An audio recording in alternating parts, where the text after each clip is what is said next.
जो मेरे हस्बैंड ने कमाया मैंने कांग्रेस पे लुटाया। मेरठ, बिजनौर, मुजफ्फरनगर, मैंने हर जगह महिला तैयार की है। मैंने बहुत मेहनत की है। अमेठी में भी राहुल भैया के इलेक्शन में 8 दिन तक रही हूँ मैं। और पार्टी से आपको बुलावा आ गया तो जाएंगे? उस पर विचार विमर्श किया जाएगा। 2022 के विधानसभा चुनाव की जैसे जैसे चुनावी तिथि नजदीक आ रही है, वैसे वैसे ही तमाम राजनीतिक पार्टियों में उठापटक नजर आ रही है। कांग्रेस की बात करें, जिनको हाल फिलहाल की स्थिति में अभी अपने प्रत्याशी तलक नजर नहीं आ रहे हैं चुनाव लड़ने के लिए, और जहां प्रियंका गांधी कहती हैं कि 40% भागीदारी हम अपनी पार्टी में महिलाओं को दे रहे हैं, वहीं पर सदर विधानसभा से आने वाली महराज जहां का टिकट कैंसिल हो जाता है, उनको भी बड़ी उम्मीद थी और आश्वासन दिया जा रहा था एक दिन पहले तक कि आपका ही टिकट होगा मुजफ्फरनगर सदर विधानसभा से।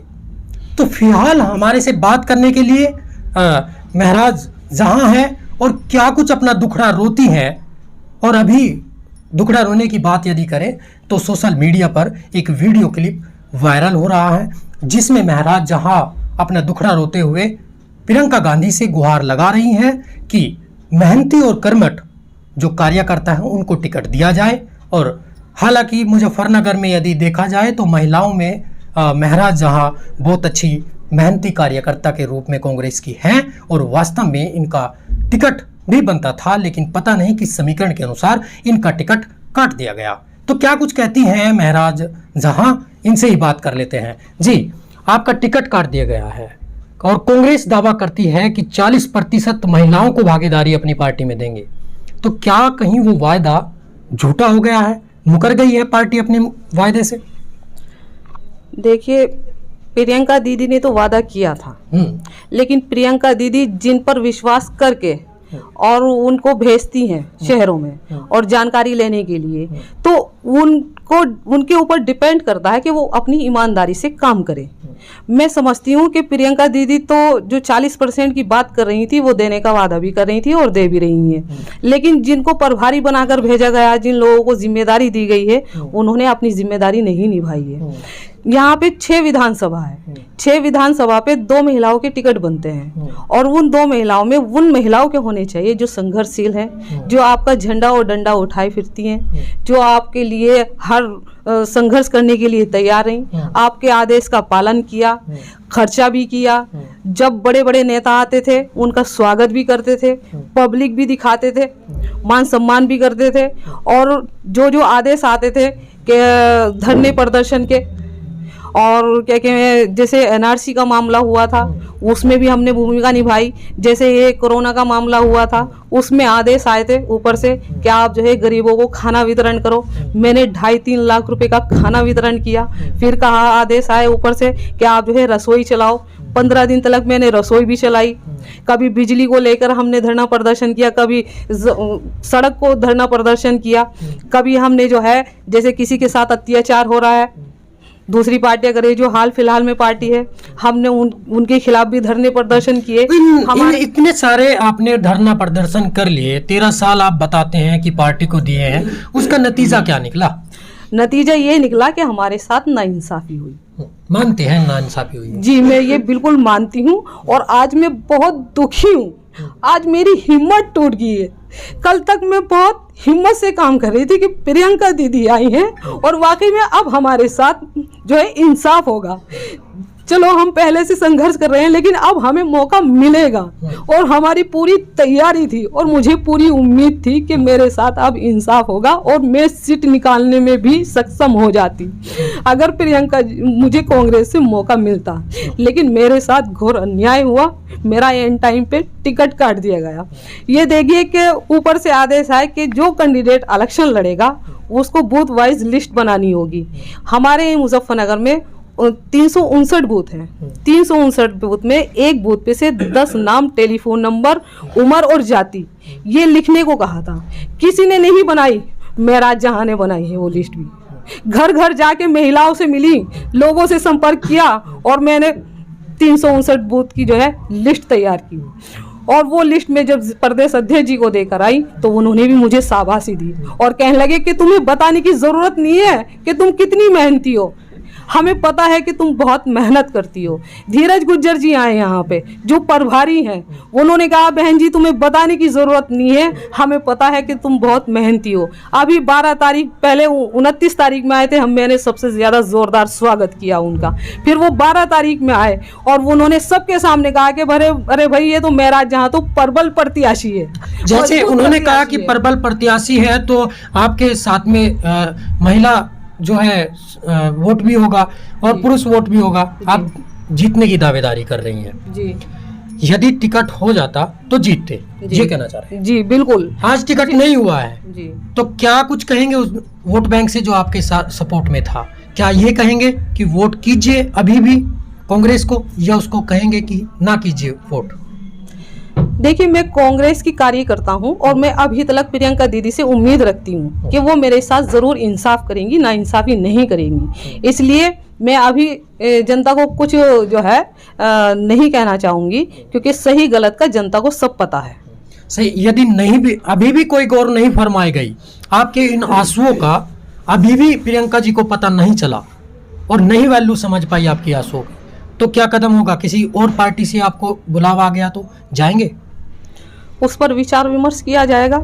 वैसे मेरा मन तो कांग्रेस का है, मैं कांग्रेसी हूँ और मैं पूरी उम्मीद रखती भी हूँ प्रियंका दीदी से कि वो मेरे साथ इंसाफ करेंगी। मैं प्रदेश उपाध्यक्ष भी रही हूँ महिलाओं में, और मैंने केवल मुजफ्फरनगर में ही नहीं बल्कि तुम्हारा सहारनपुर, मेरठ, बिजनौर, मुजफ्फरनगर, मैंने हर जगह महिला तैयार की है। मैंने बहुत मेहनत की है। अमेठी में भी राहुल भैया के इलेक्शन में 8 दिन तक रही हूँ मैं बहुत, कभी लखनऊ कभी दिल्ली में सब नेताओं से मिली हूँ।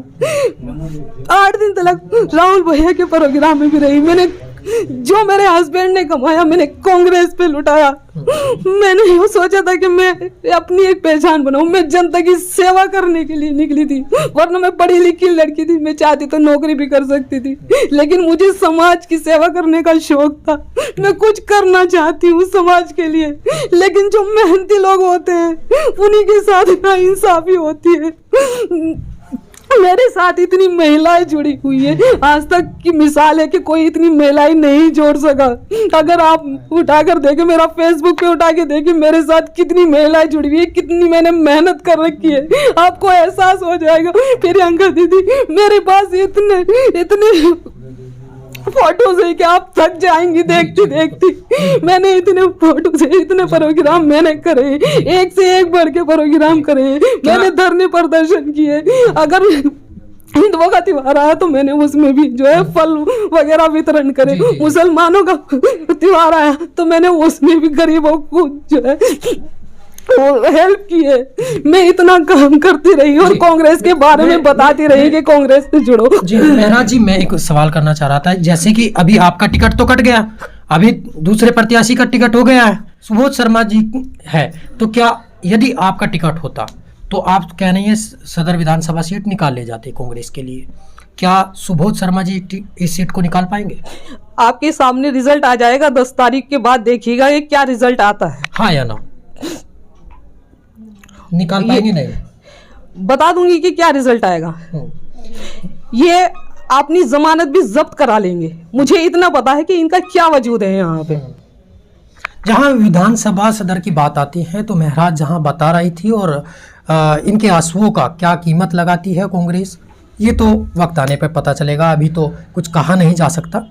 लेकिन जहाँ तक बात प्रियंका गांधी की है, प्रियंका गांधी ने कांग्रेस की तरफ से ये एक स्लोगन चलाया हुआ है, गाना चलता है कि नारी हूँ लड़ सकती हूँ, लेकिन ये इन्हीं की पार्टी में एक नारी अपने मान सम्मान और स्वाभिमान के लिए लड़ रही है अपनी ही पार्टी से।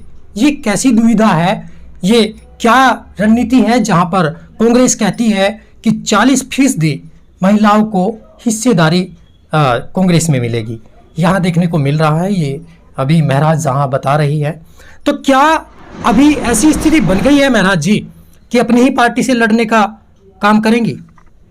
अभी तो फिलहाल हमें अपने ही हक के लिए लड़ना पड़ रहा है अपनी पार्टी से। यानी कि कांग्रेस का वो जो गाना चलता है, नारी हूँ लड़ सकती हूँ, अब नारी लड़ेगी। जी बिल्कुल लड़ूंगी, अपने हक के लिए लड़ूंगी और प्रियंका दीदी से कहूंगी कि मुझे मेरा हक दें। पहले तो हमें अपनी पार्टी में हमारा अधिकार दें। जो मेहनती महिलाएं हैं, मैं सबकी ही बात करूंगी, जो महिलाएं मेहनती हैं उनको सबको हमें अपनी पार्टी में हक दें। तभी तो कांग्रेस में प्रत्याशियों का और उनके समर्थकों का ही जो है अधिकार नहीं मिल रहा है। आम जनता को अधिकार दे पाएगी कांग्रेस? मैं वही बात कहना चाह रही हूँ कि पहले तो आप हमें ही हक दें, हमें हमारा अधिकार दें, तभी तो हम जनता में बात फैलाएंगे कि देखिए प्रियंका दीदी के आने से जो है हम महिलाओं को मान सम्मान मिला है और आपको भी मिलेगा। हम तभी तो उनको जोड़ने का काम करेंगे। पहले तो प्रियंका दीदी हमें ही हमारा अधिकार दीजिए। आज कैसा लग रहा है? पार्टी ने टिकट नहीं दिया तो ये लग रहा है कि कांग्रेस से पंकज मलिक बाहर चले गए और थाम लिया दामन समाजवादी पार्टी का, तो उन्होंने ठीक किया, ऐसा लग रहा है आज? देखिए उनकी जो विचारधारा थी वो उनके साथ है। मैं इस बारे में कुछ नहीं कहना चाहूँगी कि उनका क्या रहा, उनकी क्या बात बिगड़ी, उनको क्या महसूस हुआ है जो वो पार्टी छोड़कर चले गए। लेकिन ये है कि अभी तक जो है मेहनत करने वालों को आगे बढ़ाया नहीं जा रहा कांग्रेस में। जी, ये महराज जी थी और बता रही थी कि जो आदमी, जो प्रत्याशी और जो सपोर्टर, जो कैंडिडेट, जो समर्थक कांग्रेस का झंडा और डंडा लेकर चलता है, जो जितनी मेहनत करता है उसको उतना ही दूर कर दिया जाता है कांग्रेस से। कांग्रेस की नीति अभी आपने महराज जहां के साथ सुनी। हम ऐसी ही कुछ खास खबरें राजनीति की आपको इस चुनावी मौसम में लगातार दिखाते रहेंगे और दिखाते रहेंगे तमाम पार्टियों के असली चेहरे, जो अपने ही कर्मठ, जुझारू और ईमानदार होने का वायदा करती हैं, अपने ही प्रत्याशी के साथ में दुर्व्यवहार कर देती हैं।